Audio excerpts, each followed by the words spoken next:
Hello बच्चों, welcome to Bing study. तो कल हमने साइंस का क्लास लिया था, आज हम एसएसटी का लेंगे। ऐसे ही लगातार क्लास चलता रहेगा और जितने भी इंपॉर्टेंट क्वेश्चन है वो सारा हम कराने वाले हैं आपके इसी चैनल पे बिंग स्टडी पे। तो चलिए स्टार्ट करते हैं। योजना आयोग पर एक टिप्पणी लिखें। योजना आयोग को ही आज नीति आयोग कहा जाता है। जब योजना आयोग बना था वो तब 5 वर्ष में उसको एक बायोडाटा देना पड़ता था, मतलब जो भी डाटा हुआ करता था देश में वो उसको देना पड़ता था। किसको? प्रधानमंत्री को। लेकिन नीति आयोग इसलिए कर दिया गया, जैसे आप 2015 में इसका निर्माण हुआ तो 15 साल बाद बताएगा कि भाई क्या हुआ क्या नहीं हुआ, यानी 2030 में जाकर के बताएगा। ठीक है, तो ये नीति आयोग में कन्वर्ट हुआ कब? 2015 में। तो चलिए पढ़ते हैं। योजना आयोग का गठन 15 मार्च 1950 ईस्वी को किया गया था। कब किया गया था बच्चों? 15 मार्च 1950 को। अगर ऑब्जेक्टिव में पूछे आपसे कि योजना आयोग का गठन कब किया गया था तो आप बोलिएगा 15 मार्च 1950 को। कभी कभी 1950 नहीं रहेगा, 16 मार्च, 15 मार्च, 18 मार्च, 20 मार्च, तो आपको लिखना है 15 मार्च।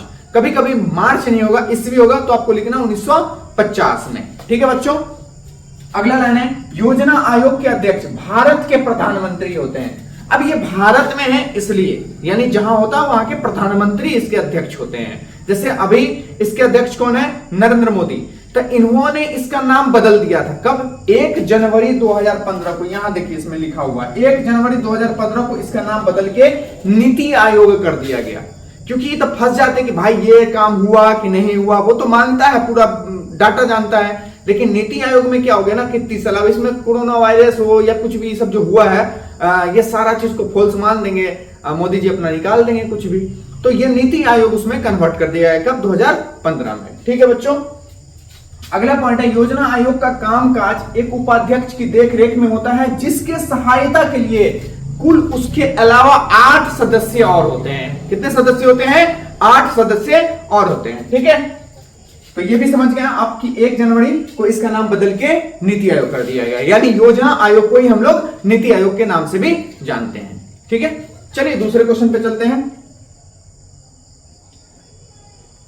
देखिए बहुत ही मोस्ट इंपोर्टेंट क्वेश्चन है बच्चों, बहुत इंपोर्टेंट क्वेश्चन है। देखिए, जर्मनी के एकीकरण की बाधाएं क्या थी?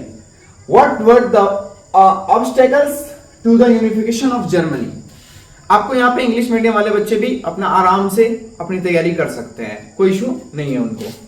देखिए, जर्मनी के एकीकरण की प्रमुख बाधाएं निम्नलिखित थी। सबसे पहली बाधा क्या थी कि लगभग 300 छोटे बड़े राज्य में विभक्त था, यानी कोई छोटा राज्य था कोई बड़ा राज्य था। कुल कितने राज्य थे? 300 राज्य थे। ठीक है, तो यह सबसे पहली बड़ी बाधा हुई कि चूंकि सबको इकट्ठा करना थोड़ा इंपॉसिबल था।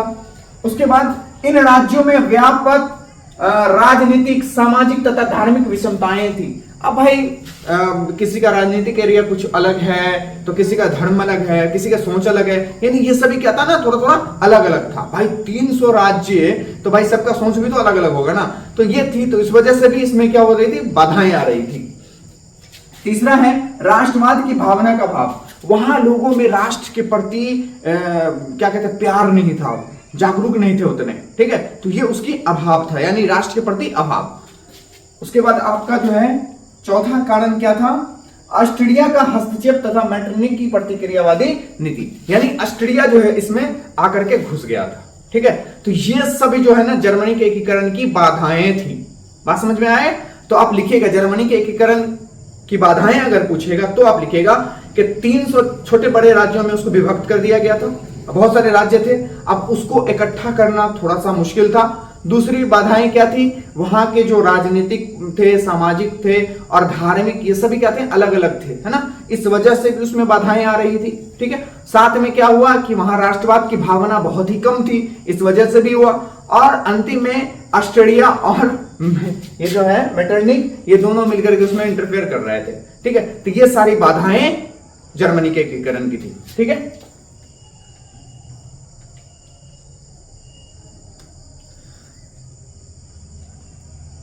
चलिए देखिए खूनी रविवार क्या है, बहुत बार ये क्वेश्चन आया बच्चों, इसको पढ़ते हैं।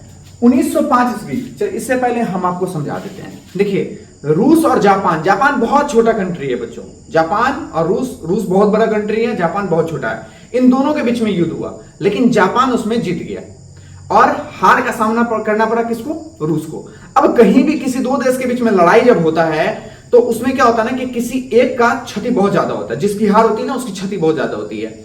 अब वो क्षति के कारण वहां आर्थिक स्थिति बहुत खराब हो गई, यानी कि वहां जो जनताएं थी वो भूखमरी से झेलने लगी, वहां गरीबी आ गया, यानी बहुत बुरा स्थिति हो रहा था। ठीक है, तो वहां की जनता क्या की ना, इकट्ठा होकर के सरकार के पास जाकर के, वहां जो जार थे उनके पास जाकर के क्या किया, अपनी जो है मांगे पूरी करने की मांग करने लगे, सभी इकट्ठा हो गए।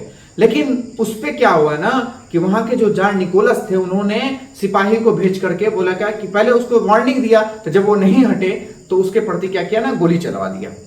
अब गोली जो चलाया तो वो समझिए पूरा खून खून हो गया था। उस दिन रविवार था, इसलिए उस दिन को खूनी रविवार के नाम से जाना जाता है। अब हम इसको बाय लाइन यानी जो टॉपिक बाय टॉपिक हमने लिखाया उससे हम समझते हैं। देखिए 1905 ईस्वी में रूस और जापान में युद्ध हुआ, जिसमें रूस की बुरी तरह पराजय हुई यानी हार हुई। इस पराजय में रूस का आर्थिक हालत खराब हो गया। आर्थिक मतलब वहां जो स्थिति थी, पैसे वैसे जो भी है, खाने पीने इन सब की ना बहुत हालत दयनीय हो गई। ठीक है, लोगों के पास खाने के लिए कुछ नहीं था। 9 फरवरी 1905 को लोगों के एक समूह रोटी दो के नारे के साथ सड़क पर प्रदर्शन करते हुए सेंट पीटर्सबर्ग स्थित महल की ओर जाने लगे, परंतु जार की सेना ने उन निहत्थे का मतलब होता है कि खाली हाथ से गए थे। वो तो भाई मांग, बेचारा गरीब गुरुबा क्या करेगा, कुछ भी नहीं है हाथ में, तो कुछ नहीं, लाठी डंडा पिस्तौल बंदूक था नहीं, तो निहत्थे थे। निहत्थे मतलब उनके हाथ में कुछ नहीं था। उन लोगों पर गोलियां चला दिया, जिससे हजारों लोग मारे गए, है ना। उस दिन रविवार था, इसलिए उस दिन को खूनी रविवार के नाम से जाना जाता है। तो आई थिंक समझ में आ गया होगा। देखिए सबसे बड़ा रीजन क्या था खूनी रविवार का, रूस और जापान यानी रसिया और जापान के बीच में वार हुआ था। उसमें रूस हार गया और हारने के कारण उस देश में आर्थिक स्थिति वहां की जो थी वो बहुत खराब हो गई। खाने के लिए लोग तरस रहे थे, तो वहां की जो जनता थी यानी लोग जो थे वो सारे क्या किए, रोटी दो के नारे के साथ वो आगे बढ़ने लगे। जब वहां गए तो वहां के जो जार निकोलस थे उन्होंने उन निहत्तों पर गोली बरसा दी, जिसके कारण वहां खून खून हो गया वो पूरा एरिया। वो दिन रविवार था, इसलिए उसको हम लोग खूनी रविवार के नाम से जानते हैं।